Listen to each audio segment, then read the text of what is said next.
আবু হুরায়রা রাদিয়াল্লাহু তাআলা আনহু বলেন, রাসূল সাল্লাল্লাহু আলাইহি সাল্লাম বললেন, হাল তাদরুনা মাল গীবাত, সঙ্গীর সাথে বলতে পারো বদনাম কাকে বলে? সঙ্গীর সাথে বলতে পারো বদনাম কাকে বলে? সঙ্গীর সাথে বলতে পারো গীবাত কাকে বলে? কাল আল্লাহ রাসূলুহু আলাম, সাহাবীগণ বললেন, জি না, আমরা বলতে পারি না বদনাম কাকে বলে, গীবাত কাকে বলে, আল্লাহ এবং আল্লাহ রাসূলই ভালো জানেন। তখন আল্লাহ রাসূল বলছেন, শোনো, যিকরুকা আখাকে এবং ইয়াকরাহ, তুমি তোমার ভাইয়ের কথা বলবে, ও যদি শুনতে পাই তাকে যদি খারাপ লাগে, এটাই হলো গীবাত। তুমি কারো কথা বলছো, ও যদি শুনতে পাই তাকে যদি খারাপ লাগে, এটাই হলো গীবাত। তুমি কারো কথা বলছো এখানে, এই কথা যদি ও শুনতে পাই তাকে যদি খারাপ লাগে, এটা হলো গীবাত। তাকে যদি ভালো লাগে তাহলে তার গীবাত হলো না, তাকে যদি খারাপ লাগে এটা হলো গীবাত।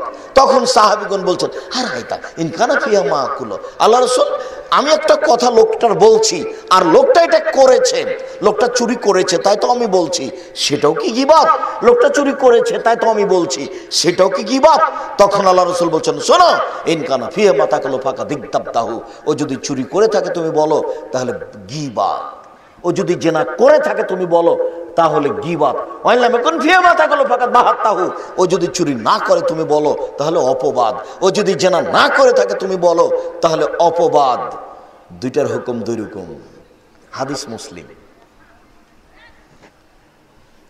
অপবাদের শাস্তি হলো আপনাকে 80 লাঠি পিটাতে হবে। মুখ খুললে হিসাব করে খুলবেন, কারো ব্যাপারে মুখ খুললে হিসাব করে খুলবেন, বলবেনই না। যদি কথা ঠিক না হয় তাহলে আপনার কি হবে? 80 লাঠি। আর যদি নবীর নামে মিথ্যা কাহিনী বলেন হুজুর, তাহলে কত লাঠি? 160 লাঠি। আছে আছে ডবল।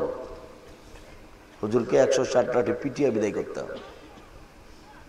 হুজুরের নামে মিথ্যা তাফসীর করেছে আল্লাহর নবীর নামে।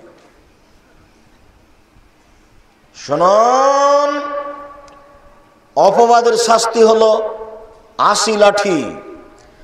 আর যদি বাস্তব অন্যায় করে থাকে আপনি বলেন গীবাত, এবার ক্ষমা হবে কিভাবে? যতক্ষণ পর্যন্ত যার গীবাত করেছেন তার হাত ধরে ক্ষমা না নিচ্ছেন, তিনি ক্ষমা না করছেন, ততক্ষণ পর্যন্ত ক্ষমা হবে না।